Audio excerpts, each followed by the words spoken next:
On revient maintenant sur un événement tragique qui s'est produit il y a un peu plus de 2 ans au centre-ville de Montréal.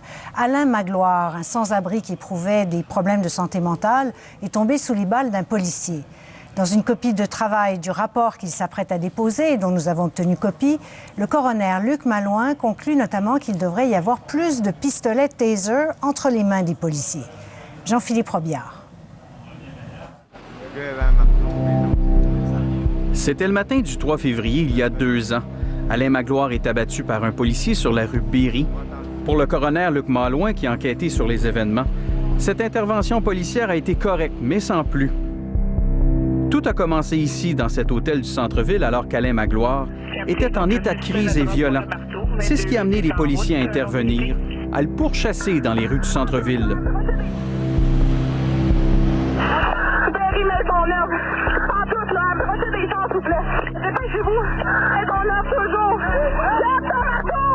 Il écrit dans son rapport: le ton utilisé par les policiers, soit crier pour qu'il s'arrête et lâche son marteau, était inapproprié.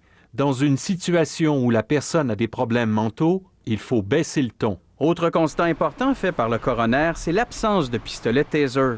Le fait que les policiers n'en avaient pas avec eux et qu'ils ont dû en demander un sur les lieux. Le 2150, on s'approche avec un taser.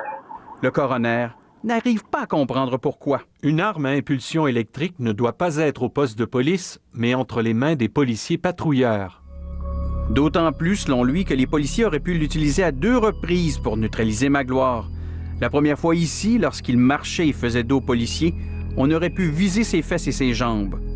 La deuxième occasion, c'est ici. C'est la meilleure, selon le coroner. C'est quand Alain Magloire a déposé ses sacs au sol. Après, tout se déroule rapidement, quand un patrouilleur décide de foncer sur Magloire avec sa voiture, sans avertir personne. Pour le coroner, c'est une preuve de la mauvaise communication entre les policiers. Il aurait été préférable qu'il annonce son intention de frapper M. Magloire sur les ondes radio pour que les autres policiers ne soient pas surpris par son geste. C'est après que la situation dégénère et qu'un policier tire à 4 reprises sur Alain Magloire. C'est finalement 20 secondes après ses coups de feu que le pistolet taser est arrivé sur les lieux. Trop tard pour le sauver. Cette arme aurait été utile et aurait pu permettre de neutraliser M. Magloire avant de devoir faire feu sur lui.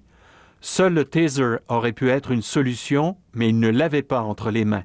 Pour éviter d'autres décès du genre, le coroner formule 14 recommandations dans le document que nous avons obtenu. Il suggère au service de police de Montréal d'augmenter le nombre de pistolets taser qu'il possède. Le nombre d'armes à impulsion électrique est insuffisant dans une ville comme Montréal, spécialement dans le centre-ville, où on retrouve une grande clientèle ayant des problèmes de santé mentale.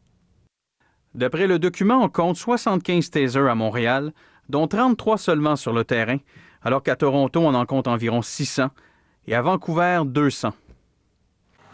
Le coroner recommande aussi au ministère de l'Éducation et à celui de la Sécurité publique de revoir la formation des policiers en matière de santé mentale. On peut lire dans le rapport: les policiers n'avaient pas assez de formation au regard de la maladie mentale. Les heures de formation au Cégep et à l'École nationale de police sont soit insuffisantes, soit mal utilisées. Le coroner recommande également au ministère de la Sécurité publique d'allouer des fonds à l'École nationale de police pour qu'elle puisse réaliser des recherches sur les armes intermédiaires qu'on retrouve dans le monde, parce qu'on sait que le taser est une arme controversée. Ici Jean-Philippe Robillard, Radio-Canada, Montréal. On vient de le voir, le service de police de Montréal possède donc très peu de pistolets à décharge électrique, les tasers. Mais quelle est la situation au sein des autres grands corps policiers du pays? Olivier Bachand a vérifié. La police de Toronto possède près de 600 pistolets à décharge électrique. La police d'Ottawa, environ 400. La police de Vancouver, qui est en train d'en installer dans toutes ses autopatrouilles, devrait en avoir 300 d'ici la fin de l'année. À Calgary, tous les agents de première ligne ont accès à un taser. Mais à Montréal, la police en détient seulement 75. Elle n'a pas été en mesure de nous accorder une entrevue pour expliquer cette grande disparité. Depuis la mort de Robert Dikansky, qui avait reçu 5 décharges de la part d'agents de la GRC à l'aéroport de Vancouver, l'utilisation de pistolets à décharge électrique est hautement controversée. Certains pensent que cette arme intermédiaire est préférable aux armes à feu, lorsque les policiers doivent intervenir auprès de personnes en détresse psychologique. À Toronto, après la mort de Sami Yatim, tué par un policier qui lui a tiré 9 balles dans un tramway, l'ex-chef de police Bill Blair avait réclamé que ses agents aient accès à un plus grand nombre de pistolets à décharge électrique. Cette demande avait toutefois été rejetée à l'unanimité par la commission de police de Toronto. Elle avait jugé que les policiers ont besoin d'une meilleure formation pour intervenir auprès de gens aux prises avec des problèmes de santé mentale et non davantage de pistolets à décharge électrique. Ici Olivier Bachand, Radio-Canada, Montréal.